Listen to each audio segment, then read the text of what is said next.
Parashá Shoftim, Juízes. Nessa Parashá, nós vamos começar com um texto em Devarim, queria que vocês abrissem, Deuteronômio. Então, 16, 18 até 17, 1. Diz assim: Juízes e policiais designarás para ti em cada uma de tuas tribos, em todas as tuas cidades que o Eterno teu Deus te dá, e julgarão o povo com reto juízo. Não distorcerás o juízo, não farás distinção de pessoas, e não tomarás suborno, porque o suborno cega os olhos dos sábios, e subverte as palavras justas. A justiça, e somente a justiça seguirás, para que vivas e herdes a terra que o Eterno teu Deus te dá.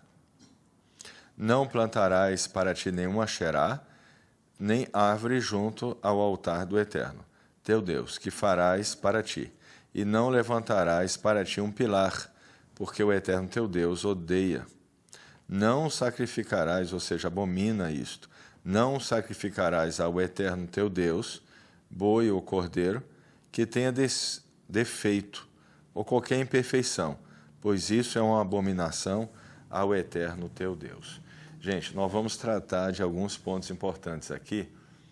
Nós sabemos a função dos juízes, que é fundamental, né? Estabelecendo os juízos, as leis, e a função dos oficiais, dos guardas, para a execução da decisão que foi dada pelo juiz. Muito bem, mas eu quero tratar, e alguns sábios tratam essa situação também de uma maneira, digamos assim, levando em consideração a pessoa, né? Colocar juízes e guardas na nossa alma, uma situação mais interna. Então, eu vou tratar do assunto nessa perspectiva, e aí nós vamos entender alguns pontos fundamentais. Primeiro, julgar certamente de maneira correta uma situação. É fundamental isso. Como é que nós vamos julgar corretamente uma situação? Como é que nós vamos julgar as coisas que nos rodeiam de uma maneira correta? Segundo, guardar as entradas e saídas da nossa alma. Então, o cuidado que nós devemos ter naquilo que nós enxergamos, naquilo que nós escutamos, enfim, em todas as entradas da nossa alma, nós devemos ter bastante cuidado de guardar bem essas entradas, porque essas coisas, de uma forma ou de outra, vão influenciar a nossa alma. Então, um outro ponto importante, não oferecer nada com defeito, ou seja, não oferecer no serviço divino ao Eterno coisas defeituosas, né? E um outro aspecto, ou seja, defeituosas, coisas e também coisas misturadas, ou seja, não colocar uma árvore diante do altar, ou seja, uma Asherá, ou seja, não colocar misturas. Como é que eu vou conseguir fazer todas essas coisas? E tem mais uma coisa que foi falado: não aceitar suborno. Então, muitas vezes, nós queremos fazer algo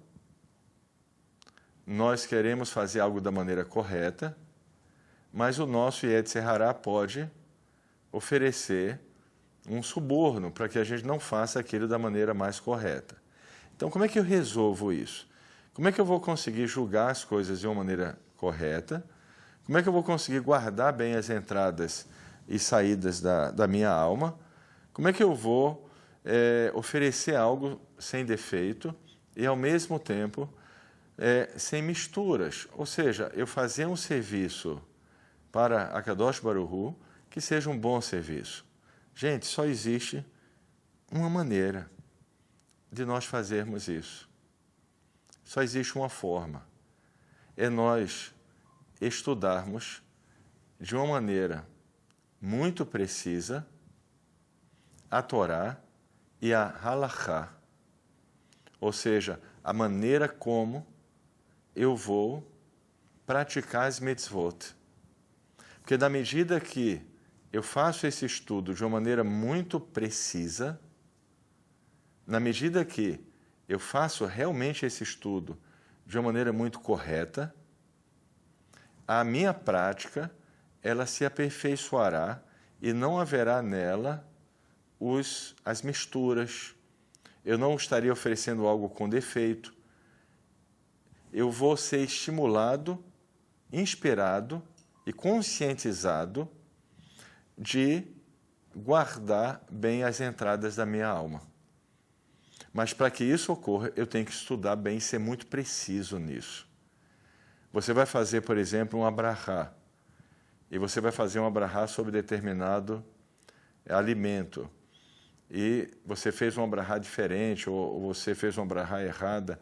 Se você tem um conhecimento preciso do que fazer naquele momento, ou com relação aos trabalhos que não devem ser feitos no Shabat, na medida que você tem um conhecimento preciso disso, segundo a halachá, você tem condições de fazer um serviço sem defeitos, sem misturas.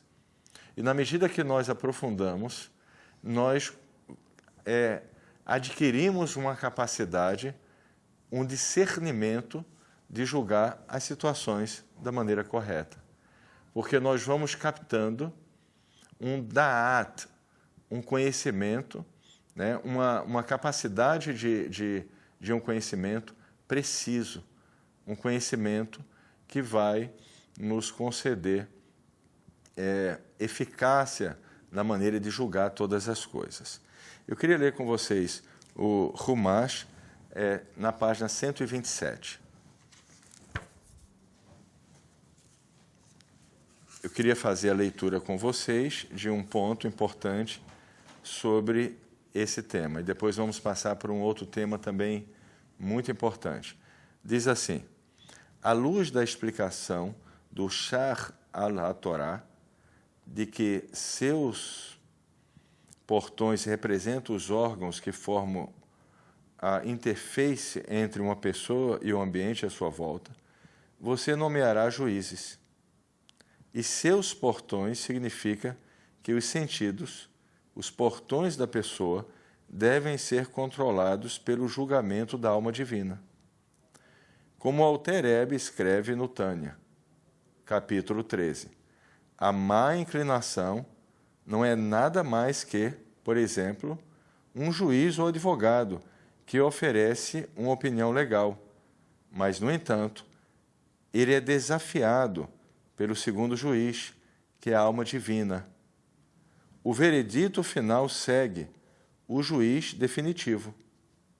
Deus, ele próprio, que ajuda a boa inclinação, através de uma revelação divina para a alma divina, de modo que ela assume o controle. Também diz, portanto, a fim de esclarecer sua verdadeira posição, ela deve procurar outra pessoa que esteja acima deste suborno e corrupção, alguém permeado pelo espírito da Torá, da verdade, e a verdade não tolera concessões. Então, gente, nós temos aqui, né, exatamente uma explicação acerca disso, e nós devemos tomar muito cuidado com qualquer suborno que o nosso próprio Yetzer Hará ofereça nessas circunstâncias. Baruch Hashem, vamos agora para o segundo ponto. Gente, vamos abrir agora em Devarim 17, 8 a 12. Esse tema aqui, nós vamos aprofundar ele um pouquinho mais, porque é um tema muito importante e um tema que nós temos que entender bem, porque se nós não entendermos bem, e como houve uma resistência muito grande, existe, na verdade, uma resistência muito grande no cristianismo, no messianismo, com relação a esse tema aqui, e nós que saímos desses movimentos, nós podemos ter algum tipo de resíduo. E esse resíduo precisa ser tirado para que nós venhamos a ter realmente uma visão correta desse tema. Nós vamos falar também sobre algo muito importante, que eu tenho falado, até gravei um vídeo recentemente com o Dor sobre isso, que é uma afirmação que nós ouvimos muitas vezes, quando nós estávamos tanto no cristianismo, no passado, como no messianismo, que, entre aspas, as autoridades rabínicas, é usado inclusive especificamente os fariseus, que eles teriam matado, né, eles são acusados por ter matado os profetas. Será que isso é verdade? Será que essa mensagem, quando ela foi colocada no Novo Testamento, porque nós sabemos que o Novo Testamento é uma, digamos, uma coletânea de uma série de coisas que foram enxertadas ali, mas com objetivos específicos, porque Roma tinha certos interesses. Então, vamos analisar, isso realmente ocorreu? E vamos, Bezrat Hashem, tirar do nosso coração qualquer resíduo dessa mentalidade que existe até hoje no cristianismo, no messianismo, e que, de alguma forma, nós, no passado, sofremos alguma influência disso. Embora estejamos libertos, mas não custa nada hoje a gente checar um pouquinho, né, essa questão, esse tema, para nós termos certeza absoluta que, de fato, estamos livres disso. Então, vamos lá, Devarim 17, a partir do versículo 8, e eu vou deixar um texto aqui aberto para a gente analisar com muita profundidade, para entendermos bem esse tema.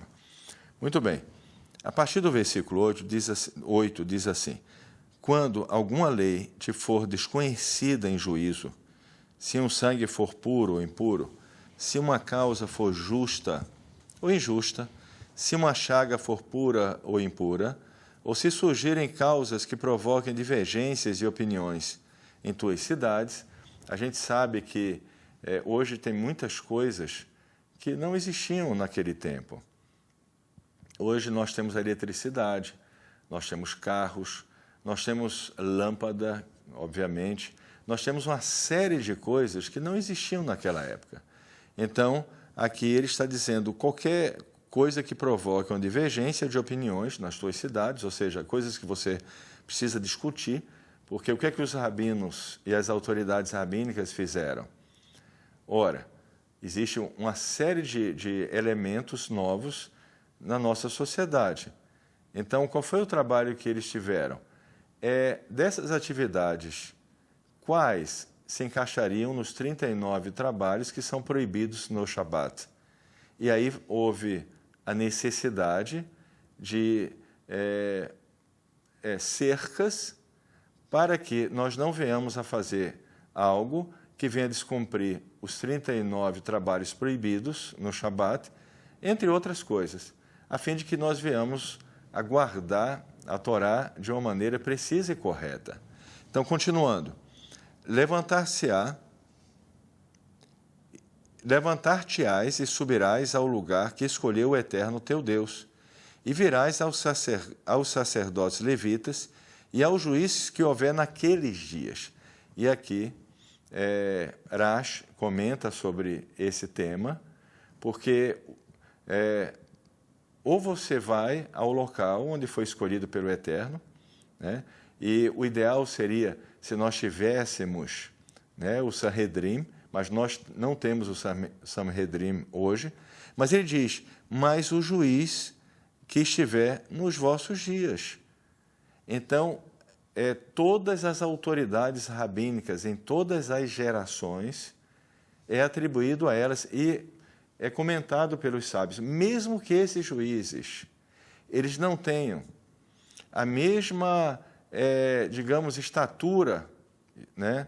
A mesma, eu diria, elevação, né, espiritual de outros juízes anteriores, mesmo assim, eles devem ser respeitados e são encaixados nessa parte da Torá que dá vazão à tradição oral, que dá vazão, dá aval à questão não só da tradição oral, mas da lei da Torá, da lei judaica, da halachá, das mitzvot de Rabanam, dos rabinos, ou seja, vai dar aval para todo esse sistema que manteve viva não só a Torá escrita, mas a Torá oral até os nossos dias.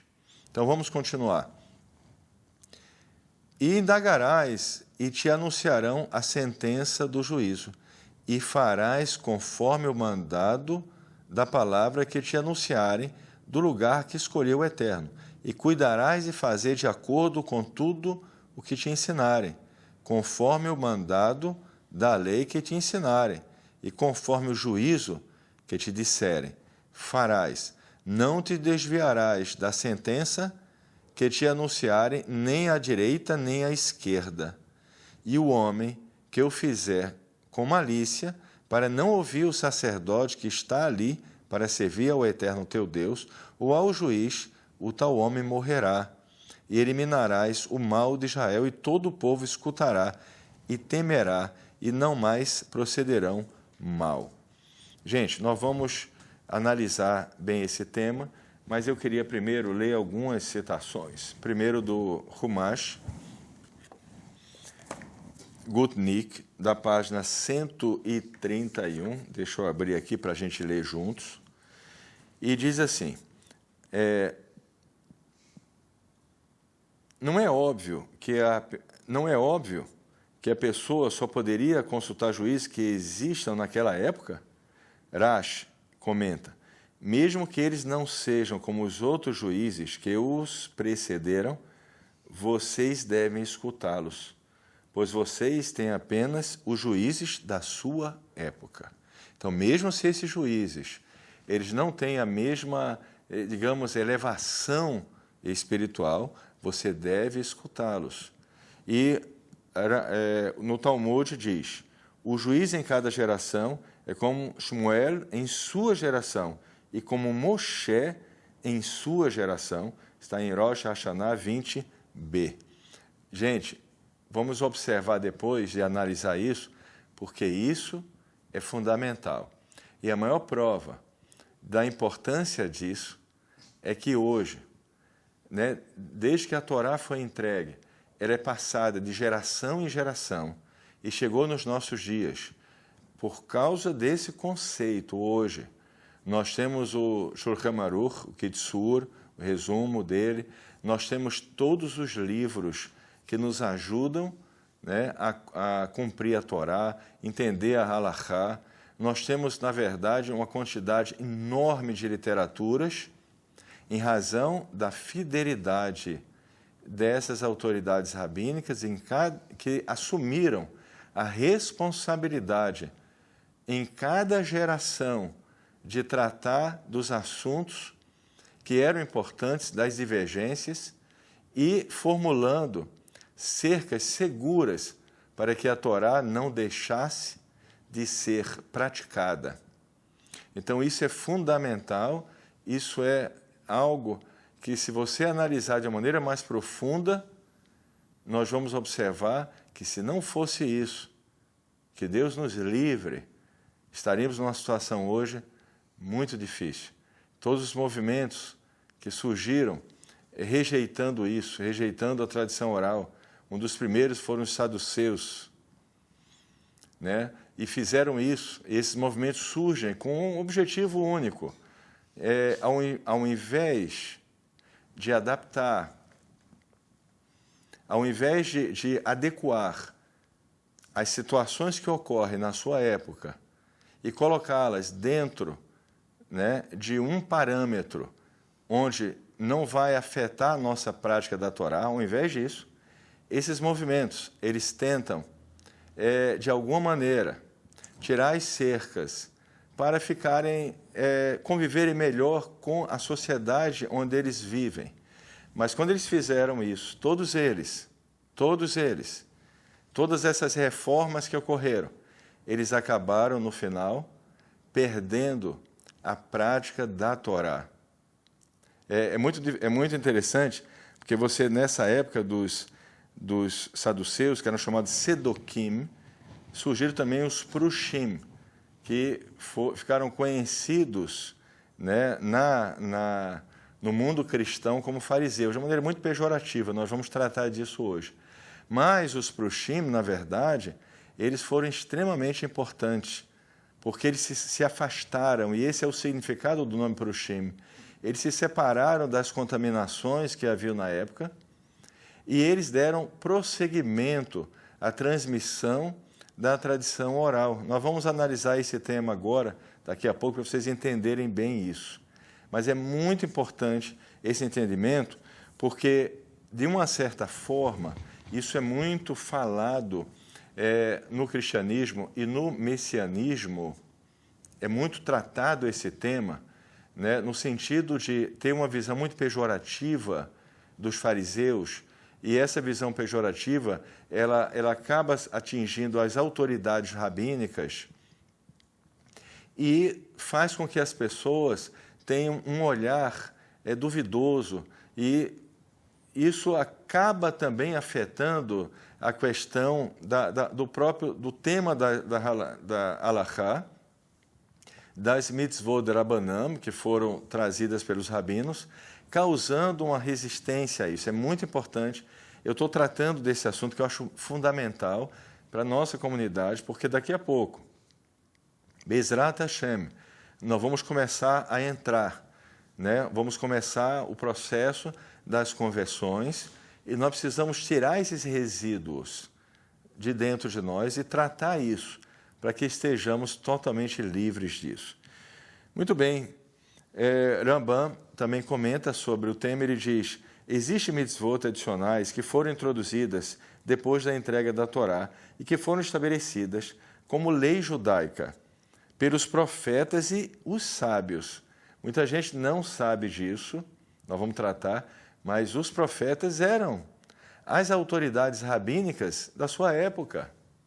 Os profetas eram aqueles que estavam transmitindo a tradição oral, a Torá oral, na sua época. Eles eram as próprias autoridades rabínicas da sua época, né? A gente começa já a entender a incoerência dessa frase, que foi usada muito no cristianismo, de que, entre aspas, os fariseus, ou seja, aqueles que antecederam eles, mataram os profetas. Mas como? Se os profetas eram as autoridades rabínicas da sua época, será que algum rabino matou algum profeta?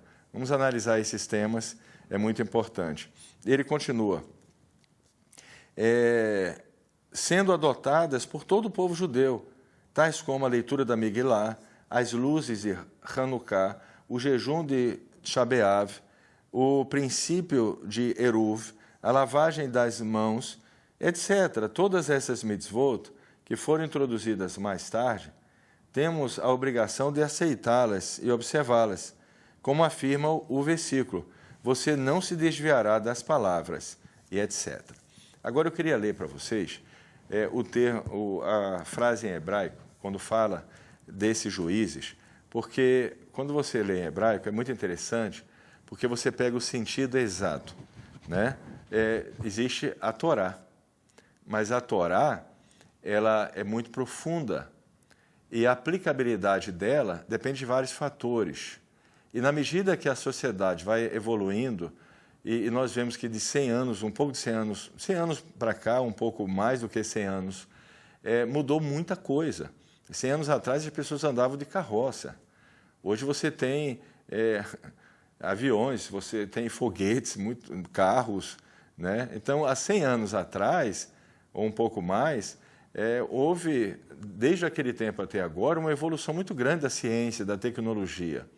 E os rabinos, eles tiveram que, obviamente, pensar sobre todas essas coisas, especialmente no que se refere, no que se trata ao Shabat, e criar uma série de halachot para adequar essas coisas ao Shabat, para que, através dessas novas atividades que surgiram através da tecnologia, nós não estivéssemos descumprindo os 39 trabalhos que são proibidos no Shabat. Agora, vamos analisar a frase. É muito importante, porque tem um detalhe que eu queria passar para vocês. Diz assim, no versículo 11, 17:11, diz assim: Al-pi ha-Torah, asher yorucha ve'al amishpat asher yomeru lecha. Al-pi ha-Torah, de acordo a Torá, com a Torá, asher yorucha, que eles te instruírem. A Torá que sai da boca deles. Esse é o sentido profundo.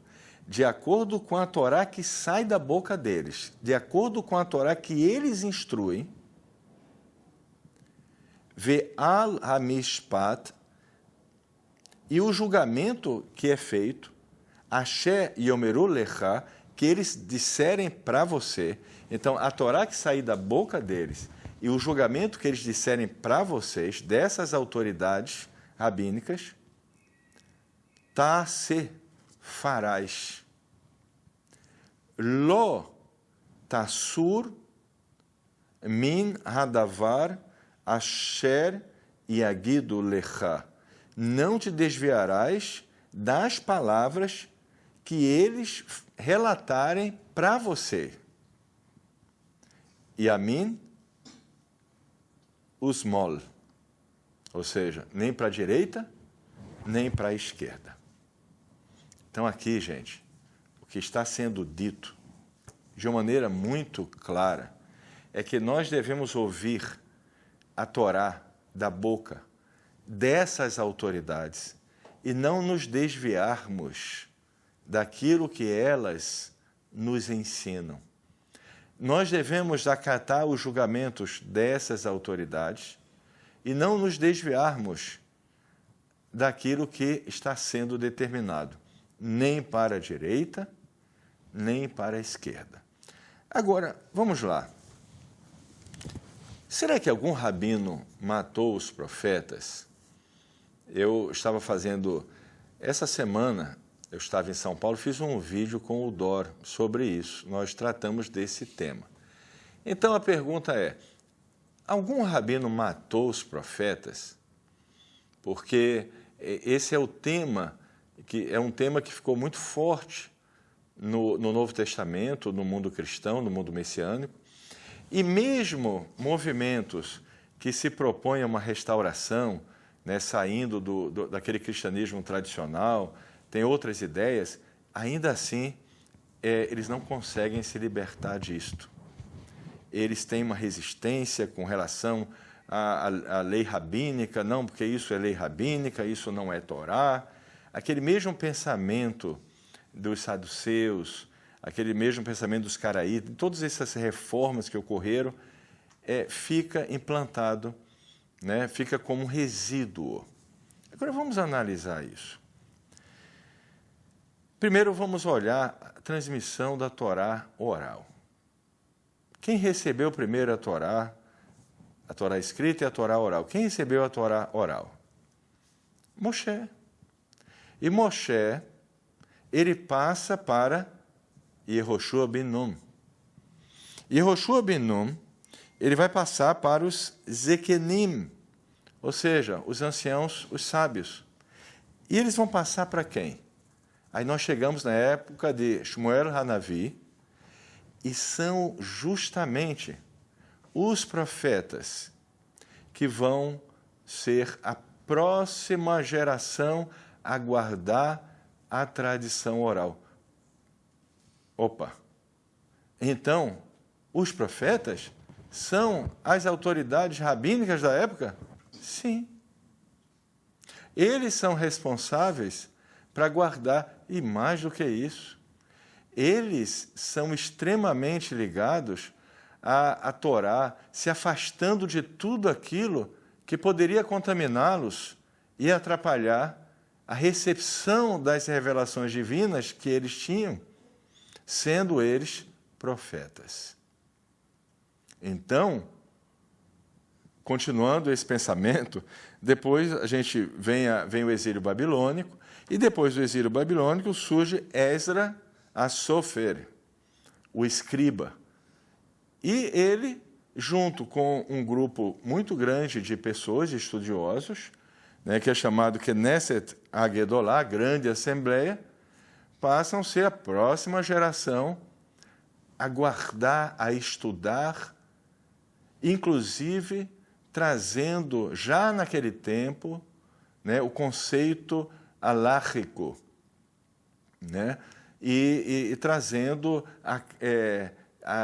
digamos assim, emendas e novas cercas para que a Torá fosse praticada, inclusive para que as próximas gerações se beneficiassem disso. Então, nós observamos que existe uma corrente de transmissão, os profetas fazem parte, e toda essa corrente de transmissão são as autoridades rabínicas nas suas gerações. Muito bem. Até que chegamos a Shimon HaTzadik, e começa uma época que fica conhecido como Zugot, onde o Sanhedrin tem dois chefes, né? Existia o Nassi, o presidente, e o Av Beit Din, o chefe do Beit Din, do tribunal. E aí, nessa época, as pessoas que se preservam da influência, porque houve uma influência muito grande dos gregos, né? E embora os asmoneus foram responsáveis para tirar os gregos, os reis asmoneus, com o tempo, relaxaram e começou a haver um conflito.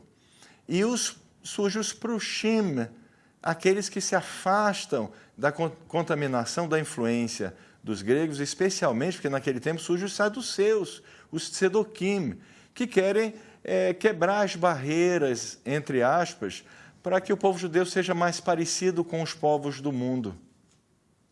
Uma ameaça muito grande à preservação da tradição oral e da própria prática judaica, porque os saduceus negavam a tradição oral, trazendo um conceito ilusório de que vamos voltar à Torá verdadeira. Na verdade, eles estavam quebrando as cercas e acabaram retornando para uma contaminação com aquela influência grega que existia na época. Então, os prushim foram fundamentais e dali vieram os grandes sábios que continuaram preservando a tradição oral, a halachá e todos os conceitos importantes que fizeram com que o judaísmo continue vivo até os nossos dias. Muito bem, isso progrediu até que o Rabi Yehuda HaNassi colocou essa tradição oral, né, escrita, a Mishnah. 300 anos depois surgiu a Gemara, que foi a compilação de todos os comentários dos sábios com relação à Mishnah, e veio o Talmud. E continuou, de geração em geração, essa liderança, essas autoridades rabínicas. Graças a Deus, porque hoje nós temos todos esses livros e nós temos em quem nos basear e nós temos uma orientação segura de como praticar a Torá nos nossos dias, né? Com toda a tecnologia, com todos os elementos adicionais que surgiram através da evolução da ciência, nós podemos hoje guardar o Shabat sem o risco, se nós estudarmos e praticarmos, de estarmos transgredindo um dos 39 trabalhos proibidos, na medida que nós ouvimos esses sábios.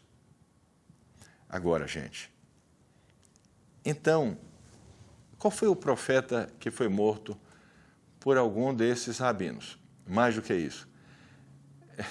Se os profetas eram as autoridades rabínicas da época, como é que eles mataram a si mesmos?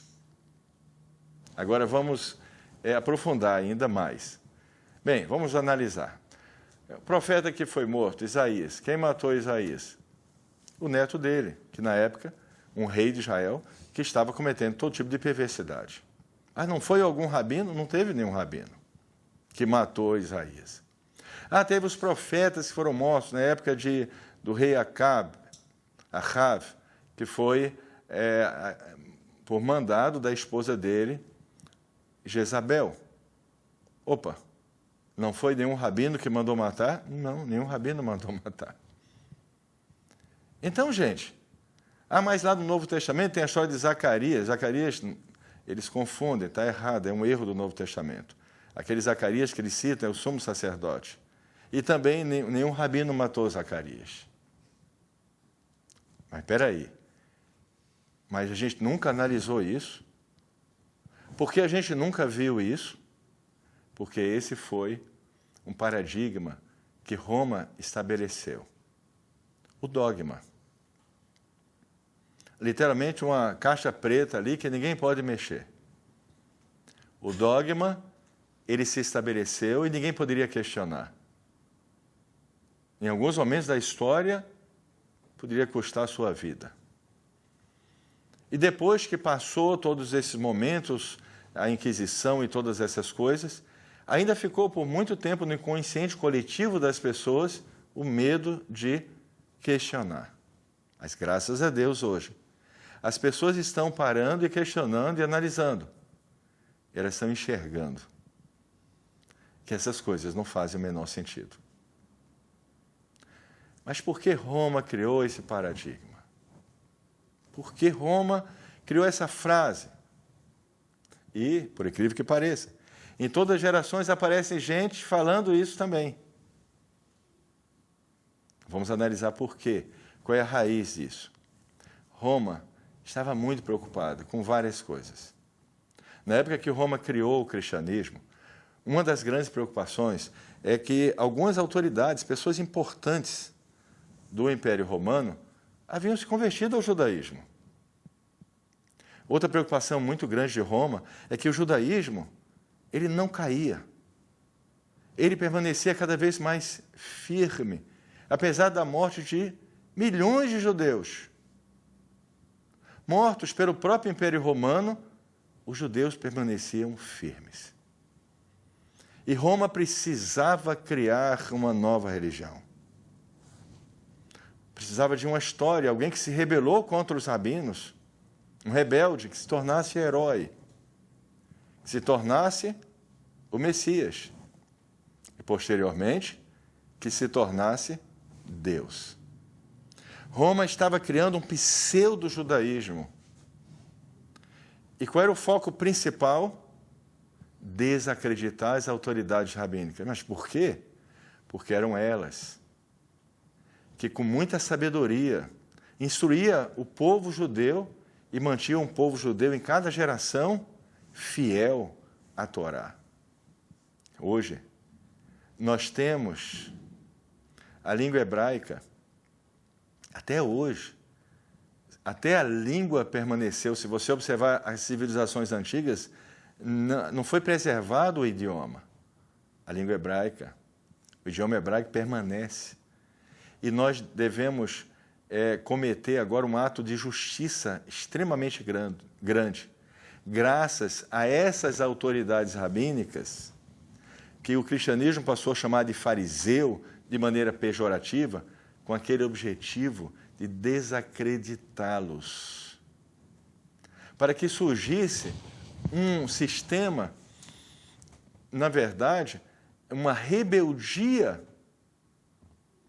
e um novo sistema religioso que pretensamente teria o interesse de substituir o povo judeu. Essas são as bases da teologia ou das teologias que surgiram no cristianismo. Em todas as gerações surgiram os donos da verdade. Aqueles que desprezaram as autoridades rabínicas e disseram: todos estão errados, eu estou certo. O mesmo espírito de rebeldia que houve em Yeshua e nos seus seguidores, em cada geração surge. Pessoas desprezando as autoridades rabínicas, dizendo: não, eu sou o dono da verdade. Está todo mundo errado, está tudo corrompido. Eu tenho a resposta. Não se enganem. É a mesma rebeldia que foi a base da criação de um pseudo-judaísmo e continua ocorrendo em todas as gerações. Então, quando você escuta essa frase: eles mataram os profetas. Não, não, não. É o mesmo vírus no sistema.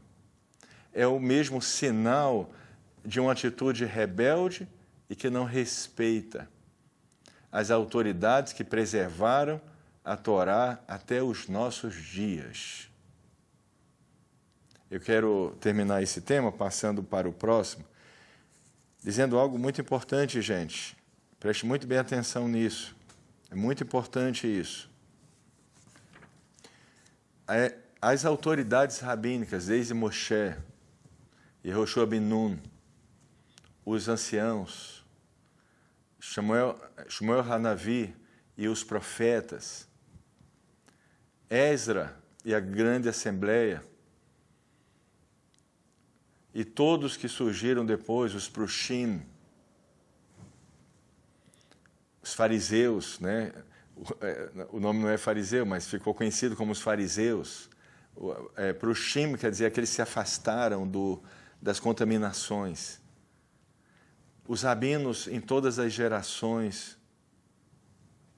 até as autoridades rabínicas atuais, graças a eles, hoje nós podemos praticar as mitzvot com segurança. Nós podemos ter uma ideia correta do que é guardar, de ser um shomer Shabbat. Graças a eles, a língua hebraica foi preservada.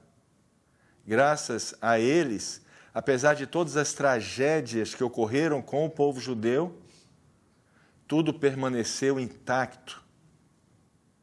E nós devemos não seguir caminhos que têm como base uma rebeldia e ser não só se rebelar, o que seria desastroso, mas nem sequer se dar a um direito que não é legal de desrespeitar essas autoridades rabínicas. Que seja feita, né, a justiça, porque nós estamos tratando de um tema que foi ocultado por 2000 anos, onde hoje, até hoje, muita gente no seu inconsciente coletivo tem uma visão negativa das autoridades rabínicas, tem uma visão negativa da halachá, das mitzvot de Rabanam, de tudo isso, e sem saber, pode ser um resíduo dessa influência, desse paradigma, desse dogma que foi colocado por Roma para criar um pseudo-judaísmo, passando por cima do judaísmo, o que não foi permitido, Baruch Hashem, porque o Eterno jamais permitiria isso. E o judaísmo está mais do que vivo nos nossos dias. Muito bem, agora nós vamos tratar de mais um ponto dessa paraxá, que eu julgo muito importante também, que está em Devarim 18, 9 a 13. Queria a gente ler, vamos ler juntos e vamos analisar. É muito importante isso, gente. É muito importante, porque principalmente no nosso país, existem muitas práticas de adivinhação, de feitiçaria, infelizmente, de consultar os mortos, querer saber o futuro. Quer saber o que vai acontecer comigo. Ou de manipular a realidade. Você está passando uma dificuldade e a pessoa, Deus nos livre, ninguém vai fazer isso. Mas certas pessoas vão recorrer a uma feitiçaria para manipular a realidade, para que aquela situação saia de maneira artificial. Se nós analisarmos de uma maneira mais profunda, quem busca isso, mesmo que, aparentemente, através de um ato de feitiçaria, haja momentaneamente uma mudança da realidade que a pessoa queria se livrar, sem ela saber, ela vai trazer essa realidade, depois de um certo tempo, potencializada de uma maneira muito mais difícil do que a que ela, entre aspas, se livrou.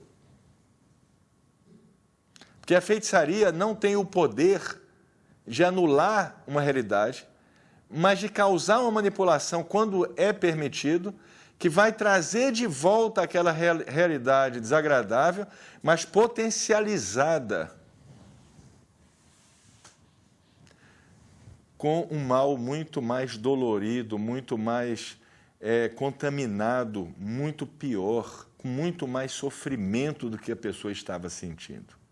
Teria sido melhor era ter aguentado aquela situação do que ter recorrido àquela feitiçaria. Além de que acarretará no mundo vindouro uma recompensa, não no sentido bom, mas um juízo também extremamente doloroso, porque é uma prática totalmente condenada na Torá. Gravemente considerado uma transgressão extremamente grave da Torá. Então vamos ler e vamos analisar, porque isso tem a ver com o próximo texto, que fala sobre os medrosos saírem da guerra, voltarem para casa. Por que uma pessoa...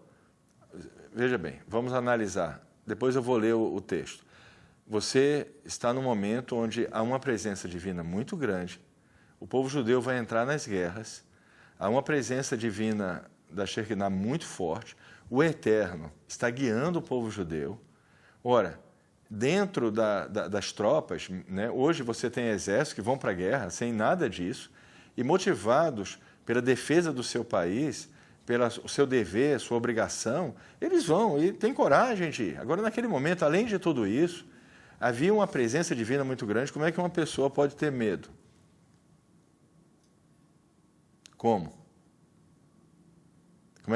Como ela pode ter medo?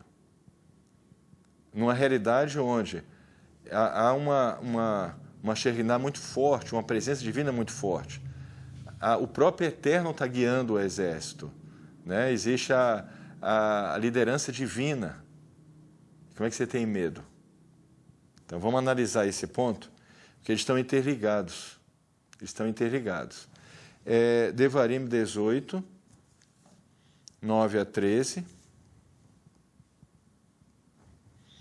diz: quando tu fores à terra que o Eterno teu Deus te dá, não aprenderás a fazer segundo as abominações daquelas nações.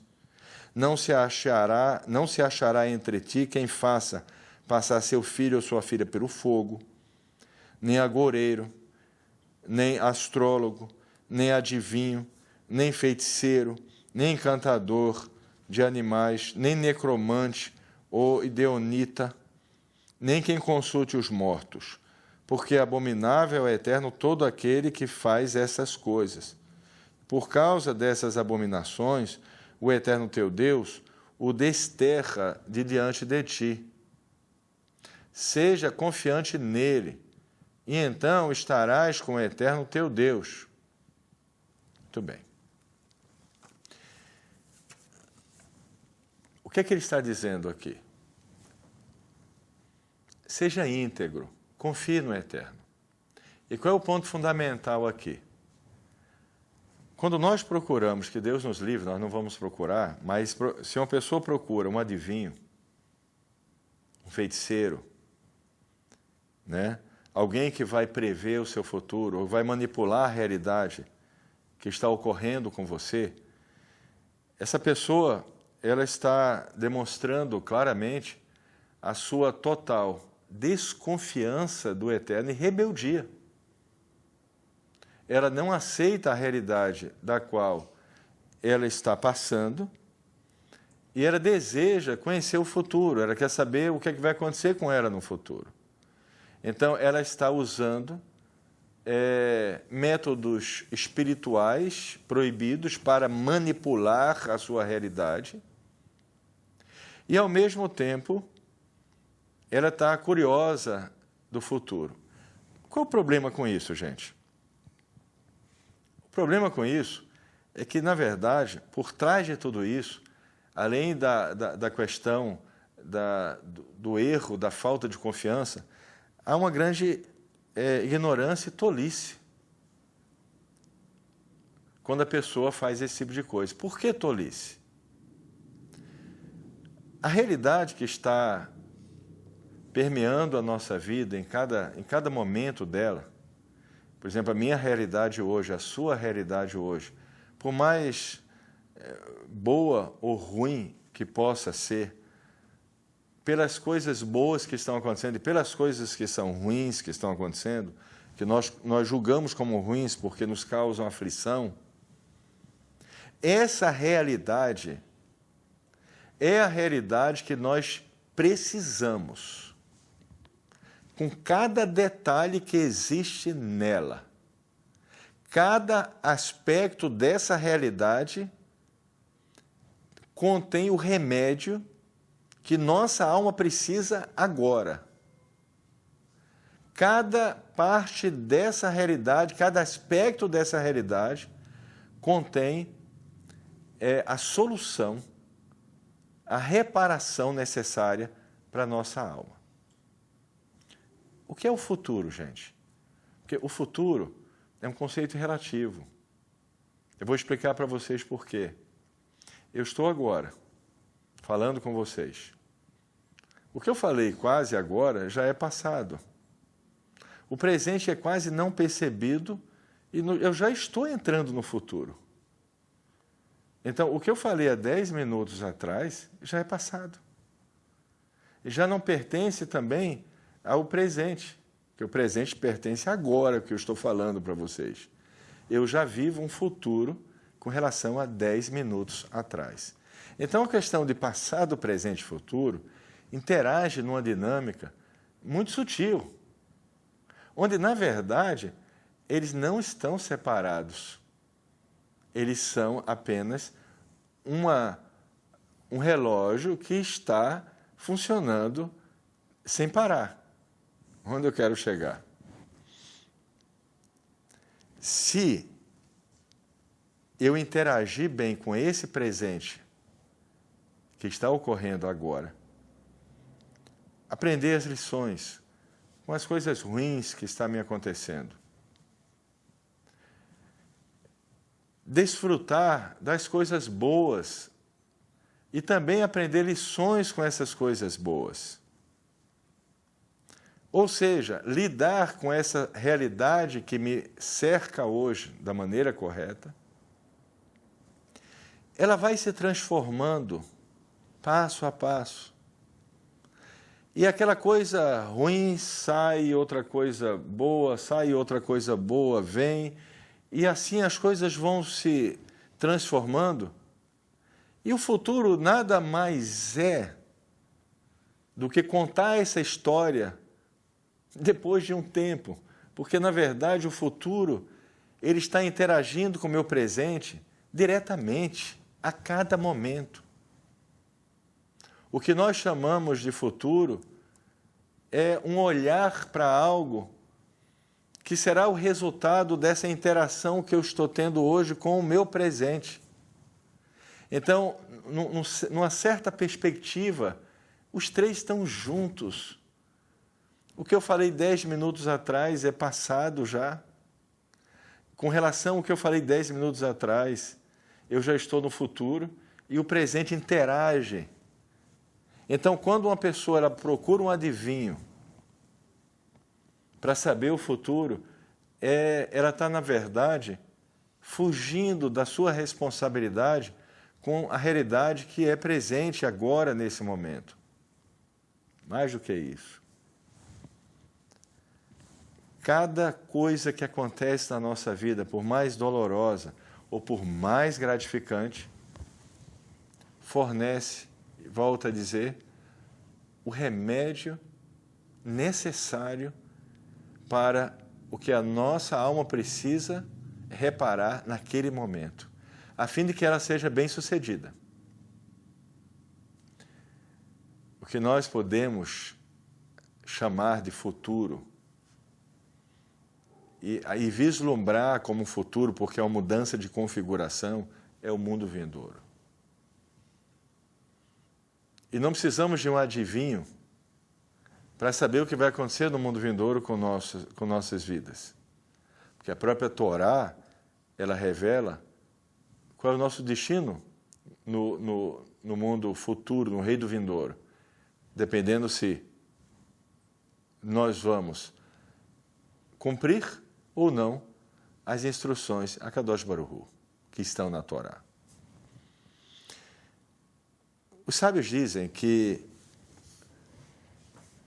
o medo é o oposto da fé. Se eu tenho emuná, eu não tenho medo. Se eu tenho medo, eu não tenho emuná. E os sábios dizem que esse medo veio para muitas pessoas porque esse medo ocorria porque elas estavam transgredindo a Torá.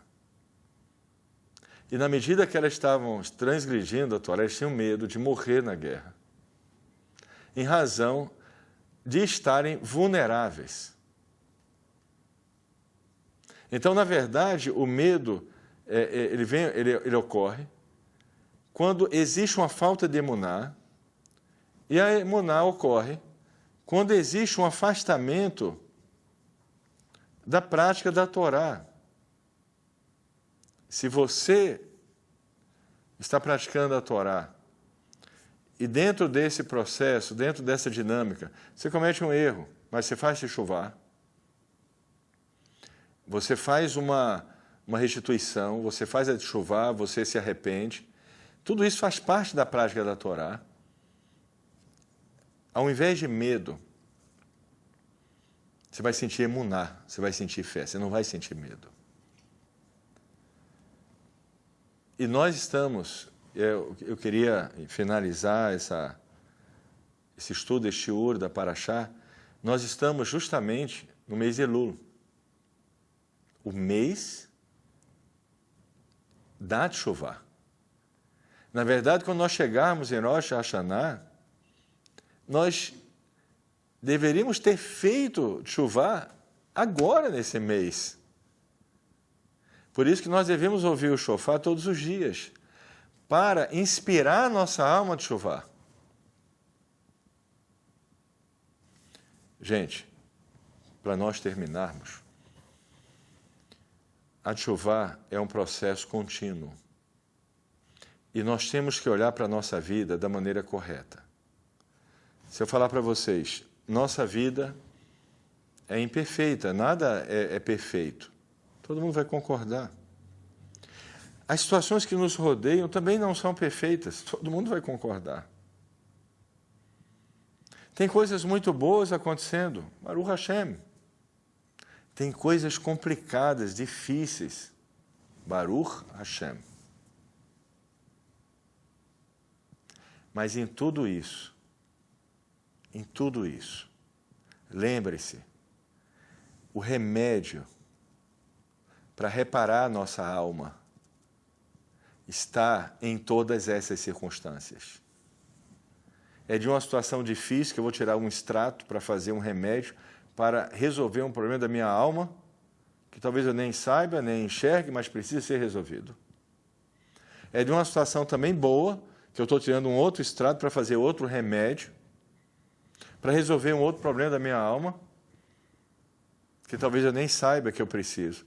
Mas, se eu não fugir da guerra, porque é uma guerra tudo isso, e todo mundo está vivendo uma guerra, mas se eu não fugir dessa guerra, se eu permanecer nela, e se eu não ficar medroso nessa guerra, mas encarar essa realidade, não buscar algum feiticeiro para manipular a minha realidade, não buscar nada disso, mas encarar essa realidade, enfrentar essa realidade,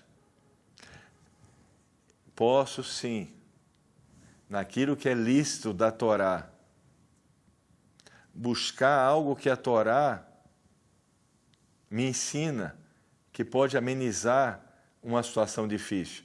Uma pessoa que está num perigo de vida e ela passa a praticar uma mitzvah como de Sedaká, ela pode estar, através dessa mitzvah, se livrando de uma tragédia, de um problema, de uma morte. Então, sim, existem mecanismos lícitos na Torá, ensinados pelos sábios do povo judeu, para que eu possa não manipular, mas para que eu possa ter livramentos de situações complicadas e difíceis. A própria Torá me propõe, e propõe a todos nós, agora em Yom Kippur, receber um perdão, né, em julgamentos que poderiam causar problemas graves no ano que vem nas nossas vidas. Então, a Torá, o Eterno criou mecanismos que nos dá livramento. Tudo isso existe. Existe a segulot, existe uma série de coisas que são lícitas.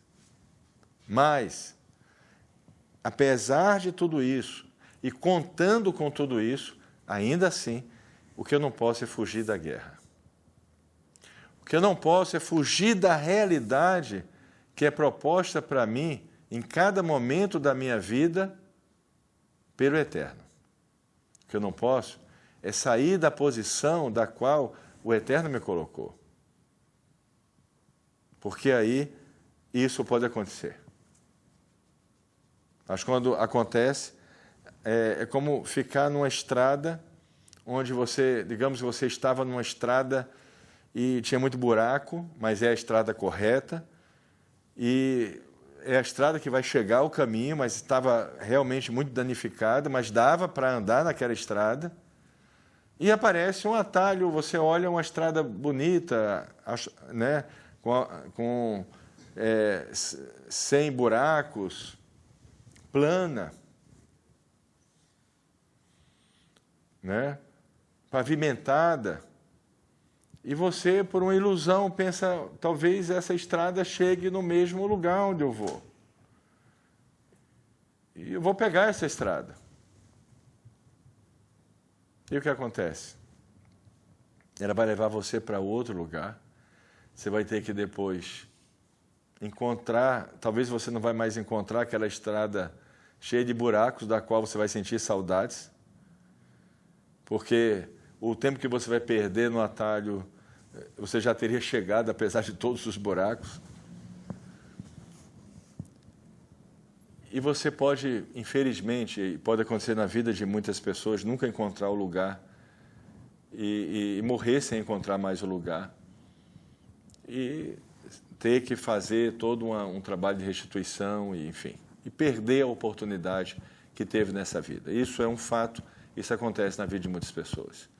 Então, nós precisamos, conscientes disso, concentrar bastante na nossa realidade, olhar bem para ela, aproveitar as oportunidades que a Torá nos concede para termos os livramentos, claro, mas, ao mesmo tempo, procurar absorver todas as lições que as circunstâncias que estão presentes na nossa vida estão nos dando a oportunidade para aprendermos. Bem, essa é a Paraxá. Eu espero que tenha sido bom para vocês.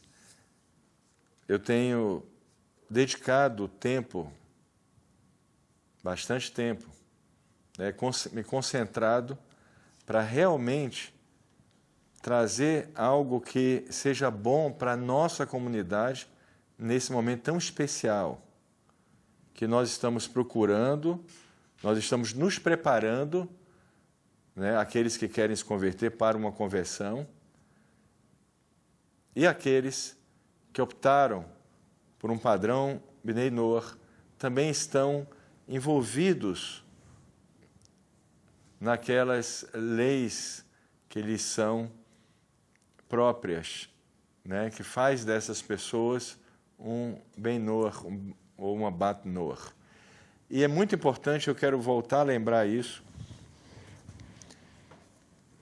porque às vezes uma pessoa que é Ben Noach, ela pode pensar que ela estaria numa posição aquém, que o ideal é que ela se convertesse. Gente, o Ben Noach, às vezes eu trago isso e repito, não é uma redundância, mas é uma forma de conscientizar mesmo.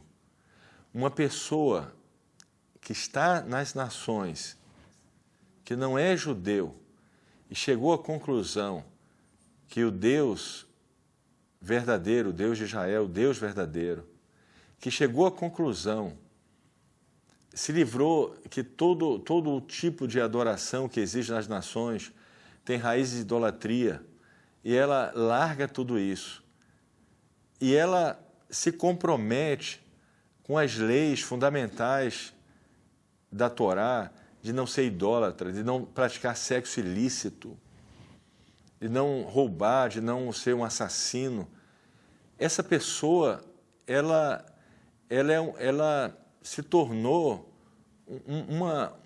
uma luz, né, na sua cidade, na nação que ela está, para ajudar muitas pessoas. Então, cada pessoa, dentro da escolha que você fez, seja para se converter, no caso da nossa comunidade, que nós estamos nesse processo, ou seja, para ser um Ben Noach ou um Abat Noach, viva isso com honra, com alegria, valorizando aquilo que você é, que você se propõe, não se comparando, não criando parâmetros de comparação, não, se concentrando naquilo que é o propósito divino para a sua vida. Eu queria terminar com essa reflexão e que o Eterno abençoe a todos e vamos continuar firmes, né? Estudando a Torá, estudando a Halachá, aprendendo a cumprir as mitzvot de maneira precisa, sem dúvidas, sem hesitação, através de um estudo muito preciso para que o nosso serviço divino não tenha defeito. É isso que nós devemos fazer, que o Eterno abençoe a todos.